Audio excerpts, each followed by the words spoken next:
Nearly 200 nations have assembled here this week. A declaration that for all the challenges we face, the growing threat of climate change could define the contours of this century more dramatically than any other. 14 of the 15 warmest years on record have occurred since the year 2000. And 2015 is on pace to be the warmest year of all. No nation, large or small, wealthy or poor, is immune to what this means. All right, folks, welcome aboard. It's Monday. Hope you had a great Thanksgiving and a great Thanksgiving weekend from our New York City studios. It's the Steve Malzberg Show. That's President Obama in Paris at the Climate Summit, where they fudge the numbers as easily as they spread butter on bread. Mark Morano of ClimateDepot.com will be here to talk about that.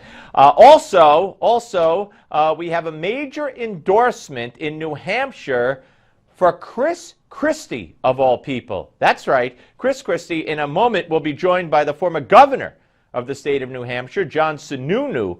We'll discuss it all and what it means for Donald Trump and everyone else in the race.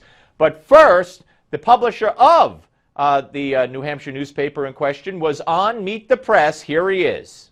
Christie is the guy who can take the fight to Trump, Hillary, ISIS. Americans seem to be fed up with Washington, and they're looking for somebody who speaks with the bark off, as we say in New Hampshire.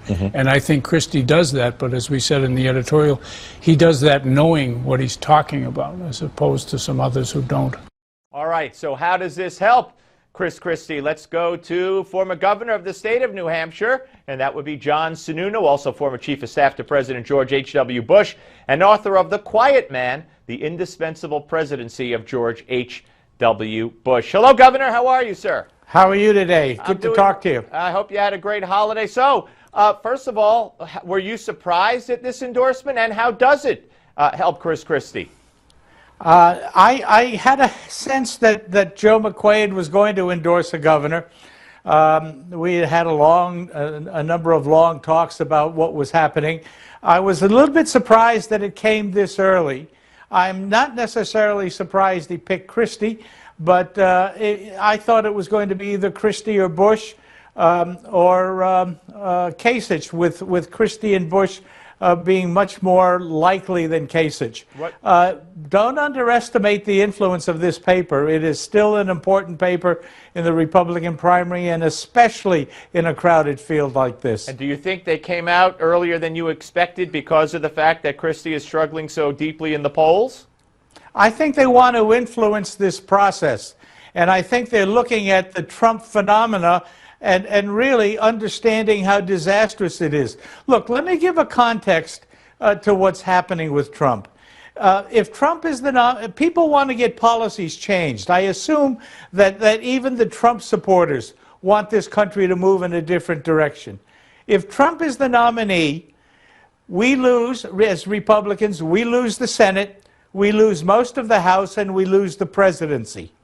It is nice to go for somebody that is got hot rhetoric that makes you feel good, but this is someone who has turned off 80% of America. He may have the support of 25% of the Republicans, which is about 12% of America, but 80% of America really does not like this man. All right, and so I think McQuaid was concerned that we're going to lose everything unless folks start looking at the candidates who have the capacity to make a difference and to change policy and to lead us to victory. All right, let's talk about Chris Christie, though. You know, he doesn't stand in a great place with the Conservative Party and conservatives within the Republican Party. Of course, his closeness with Barack Obama during Hurricane Sandy, him moving away in the eyes of many from Romney during the convention and the big speech he gave. How is that all going to play into this? Look, I'm not here to, haven't chosen to support anyone. I'm just talking in the context, we're just talking today in the context of Joe McQuaid, who, by the way, is as conservative as anyone, making the endorsement of Christie. I think he's sending a broader message than just endorsing Christie. And that's the point I was trying to make. The message he's sending, I think, is you got to start choosing. America and the Republican primary voters have got to start choosing amongst candidates who not only have tough rhetoric, but who are capable of understanding what they're saying and understanding how to implement what they're saying. And I think Joe McQuaid clearly sees, whether he said it explicitly or not, an inability to do anything significant in the Trumps and Carsons of the world. And so you believe he sees as you do that if Trump is the nominee, the Senate, the House will, you know, all those losses, and you think that's why he did what he did? Absolutely. All right. Absolutely. And one more on Christie. I know you're not here supporting him, but can he be trusted as the? Oh, I think so. I think so. Look, we demonize some of our successful politicians because it's the thing to do nowadays. But this is a guy who won in New Jersey. He has implemented a number of conservative things, including dealing with some of the overgrowth of spending and so on. I think, you know, these candidates that have gone through serving as governor are candidates with a real record. And we can start quibbling around the edges on that record. But fundamentally, Bush may be the most conservative candidate in the race, and he is a governor and he has a track record. Christie has been a conservative governor in a liberal state. John Kasich has made tremendous changes in Ohio. Those are the important things that would allow someone to feel confident that as president, they'll be able to produce changes in policies. We need to change direction and change policies, and we need people who can do that. Why do you think Trump is still leading in New Hampshire? Well, I think Trump's hot rhetoric has attracted a slice of the electorate.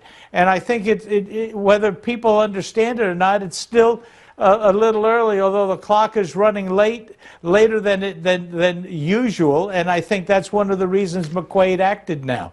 I think he sensed the same kind of concern that people are going with emotion rather than logic, and he's basically saying, hey folks, it's time to start paying attention to the logical side of this, not just the emotional side of it. In Iowa, you could see a scenario where someone like a Ted Cruz, who's been gaining, could win. Evangelicals are strong there, of course.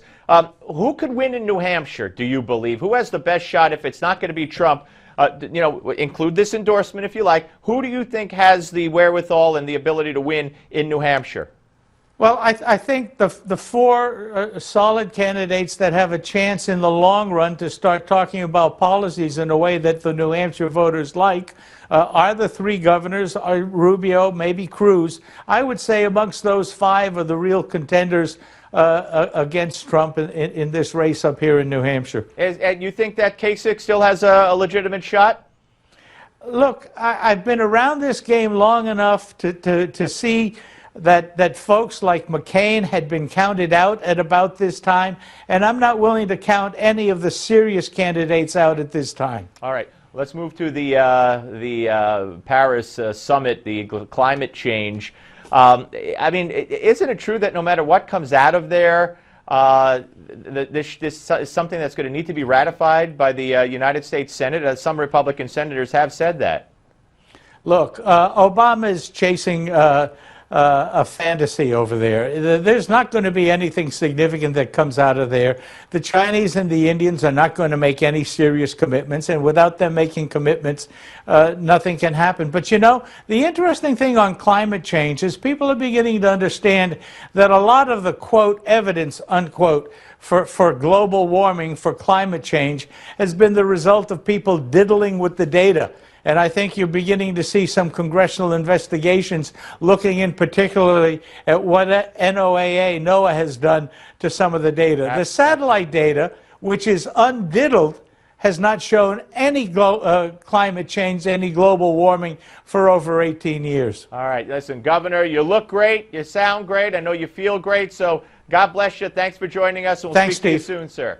Talk to you soon. Thank you. All right, folks. Up next, it's the Malzberg panel. A lot to talk about with C. Edmund Wright and David Swerdlick. Don't go away.